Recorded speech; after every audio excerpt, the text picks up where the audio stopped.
இல்லை மச்சான் நான் என்ன சொல்கிறேன், 12:30 மணிக்கு மேலாச்சு, வீட்டுக்கு போகலையா? உங்களுக்கு வீட்டுக்கு போக விருப்பம் ஏன் இங்கேயே உட்காந்துருக்கியா? இல்லடா என்னடா பாவமா ஃபர்ஸ்ட் மேட்ச் பிடிக்கும். யாரை பத்திரா பாப்படுறீங்க? உங்களை பார்த்து மேட்ச் தோப்போம்னு எங்களுக்கு அப்ரூவ்டாக தெரியும்டா. எங்களுக்கு தெரியும். ஏன்னா தலை இல்லைங்கிறதே எங்களுக்கு தெரியும். என்னைக்கு வெற்றி கிடையாது. தலை இருக்கும்போது என்னைக்குமே வெற்றி. தலை இருக்கும்போது வாழை ஆடக்கூடாதுன்னு சொல்லி தான் சம்சன் ஆடுறதுங்கிறது எங்களுக்கு தெரியும். தலை இருந்து பக்கம் அவர் என்ன தப்பு பண்ணிவிட்டாரு, போகும்போது சூரியவம்சை கூப்பிட்டு ஒரு கிஸ் பண்ணி விட்டு போயிட்டாரு. அதான் அவன் நினைச்சேன், அவர் அடிக்கும் போதே நினைச்சேன் அவன் கன்ஃபார்ம் என்னமோ பண்ண போறாங்க பண்ணிட்டான். ருத்ராஜிட்ட ஒன்றும் சொல்லலையா? ருத்ராஜிட்ட ஒன்றும் சொல்லல. அதான் போயிட்டார்ல அவங்க போயிட்டாரு.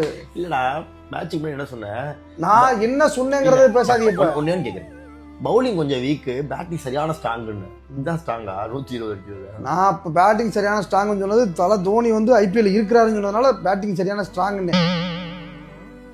சங்கடமே பட மாட்டில்ல? நான் உனக்கு தப்பா எடுத்துக்காது தம்பி. எனக்கு நீ சீக்கிரதான் எனக்கு வந்து என்னன்னா நல்லா எரியுது. எனக்கு முழிச்சு பார்க்குற கூட எனக்கு தெம்பு இல்லை.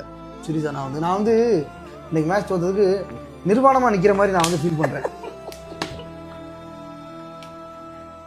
17 வருஷமா ஒருத்தன் நிர்வாணமாக நிற்கிறேன். 17 வருஷமா. திடீர்னு போன வருஷம் போடுறதுக்கு ஒரு ஜட்டி மட்டும் கொடுத்துட்டாங்க. அதனால தம்பி எந்திரிச்சு போயிரு, நான் அடிச்சு போய் சப்புன்னு இறுக்கி போய் நான். நீங்கள் தோற்றதோட இவங்க உங்களுக்கு சிரிச்சுக்கிட்டே இருக்காங்க. கஷ்டமா இருக்கா எனக்கே. அவனை சிரிக்க வைக்கிறதுக்கு நீ அவனை கூட்டிட்டு வந்து உட்கார வச்சிருக்க. உன்னைய பத்தி இங்க பாரு ஐயா, மும்பை நீ சாதாரண ஆள் கிடையாது. உன்னைய பத்தி எனக்கு நல்லா தெரியும். பங்காளி நாங்க இந்த ஒரு 14 வருஷமா மேட்சுமே இந்த நாய் தோத்துட்டு இருக்கேன்.